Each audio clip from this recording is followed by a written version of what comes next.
Sasha about here. Today I'm doing another episode, Amphibia episode review. Season 3, episode 2 is finally out, guys. I'm so excited, and I can confidently say this episode is really good. I feel like it's almost as good as like season 2 when it began, season 1. So it's starting out really well. So I can pretty much say right off the bat that Hop to You Drop is honestly not as important as Turning Point at all. I feel like I could just talk over. There's only one part I found really interesting, but besides that, I can quickly talk about it. So it starts off, Anne wants to go to the mailbox to check the mail because she says she used to just go there to accept a report card, but this time she actually wants to go. Of course, the planters wanted to get out of the house, want to go just to get the mail. But this leads to a lot of things, like Polly almost getting into a fight, and Sprig almost jumping into a wood chipper, think it's a fun ride when he would have died right there if Anne didn't see him, and Hot Pop almost getting scammed, which I find really fitting. I find that interesting. Well, every other one is really ridiculous. So Hot Pop seems like the kind of person who doesn't care about phrases because sometimes I forget he is an adult. Tired, Anne of course talks to her parents, who realizes that oh, I just noticed that this land is my land. Who realized that, yeah, and feels like a parent now. And this is exactly how her parents feel. So after having to slap Sprig off the ceiling before he puts his tongue into the fan, which wouldn't have ended well, and decides to take him to the quote-unquote most dangerous place she knows, where she learned a lot of stuff. And it's the mall. So I guess people rate like the hop to drop. It wasn't too hard to figure out, but figured out what it meant. Basically, Anne gives each of them a mission to do. Sprig has to walk through an area without touching anything. Polly has to build a monster. It's basically build a bear and go without fighting anyone. And Hop Pop has to walk through this really weird back alley place where everyone's trying to sell him free stuff, which isn't really free, and he has to make it through there without falling for any scams. Now, this is the really interesting part of the episode. Anne actually meets up with someone from school, which isn't surprising because it's a mall. Her name's Gabby, and apparently, Anne just tells her that, oh, for those 5 months, people thought she was dead, ran away. Nope, she said she was just in her family's farm in Alaska. Yep, makes sense. The interesting part is, I want to know, will we see other people from school? And will she ever come back into being important? Like, will we ever see this character again? We have a little talk, and that pretty much takes up Anne's time, so she looks away from the plane. So now no longer being watched, because Anne threatens them that if they break this child by fire, they cannot leave the house.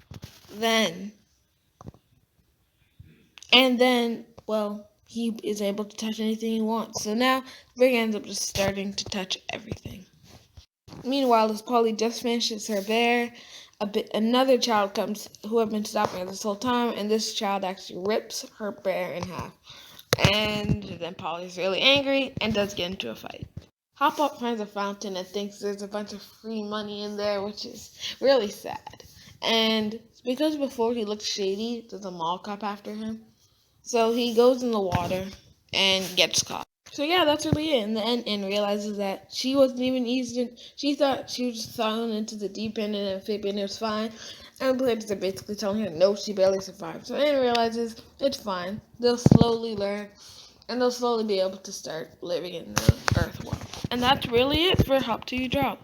And with that, we get to Turning Point, which is just, I don't like rush character development in shows, but I feel like this makes sense because of how long this has been going on with Sasha. So, as quickly as it happens, it makes sense, especially because of the events that caused it.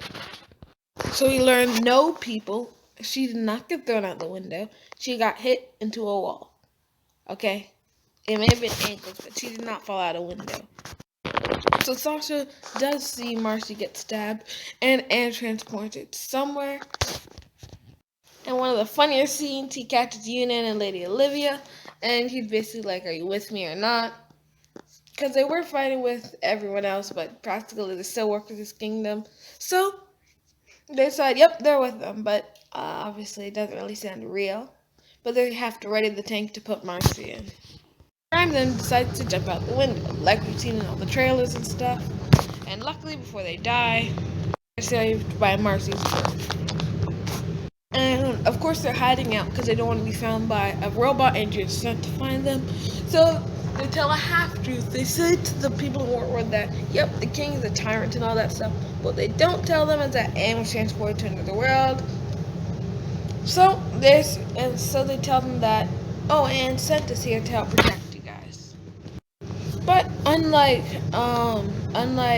Grime, who can just sleep and hop off spread and he broke it. Sasha doesn't feel comfortable enough with herself because she feels horrible and decides to sleep in the bar. And you know, I find it really interesting because later on in the episode she says something and I realized, unlike the audience, Sasha doesn't know Anne went back to Earth, so she just assumes her friend is lost and her other friend died. And that's why they say that Sasha thinks that the reason she's changing so much, she feels so horrible. So Grime comes in offering these delicious waffles to Sasha for breakfast and ends up eating them himself. As both of them start to receive a bunch of gifts from all the townspeople, thinking that Sasha's here to protect them. And eventually, the robot catches up to them, causing both of them to fight it. But as it sees them, it starts to send more robots. Grime tells her that they should go and leave to go to the because they got a message from the other toads, so they could go and join up with them. And Sasha doesn't want to leave now because she wants to change. Grime basically says manipulation and lying is your thing. So go into Anne's house, face your fears, find out what's going on, and then come back and basically leave this place so we can go with the toads. And when she goes inside, she of course finds Anne's journal and then reads that Anne was so happy to meet Sasha again because she's glad she finally trusted her so they can all go home. That of course makes Sasha sad and she decides to end all her manipulation. He tells the people in Wartwood the truth as a bunch of more robots come from this thing. And Sasha tries to take out as many as she can, but of course she cannot take out enough. And Grime comes and saves her before she is destroyed by this robot's missile. But then Grime and Sasha watch as the Wartwood people actually start destroying all these robots because, wow, apparently they know how to fight now. Like, some of them make sense, like Ivy's mom after we learn how, but some like Wally or this axolotl guy, I forgot his name. Okay then. So Sasha then decides that she will become the town's protector and they will start to lead a rebellion on King Andreas. Actually, that's really it for these 2 episodes. Very interesting episode. Super excited for next week. I'm surprised I did this so early. I mean, never in a season have they had such a lore-based thing. Not like where we don't know what's going on, but has such a lore-based second episode. So, very excited. Hope you guys enjoyed, and have a nice day.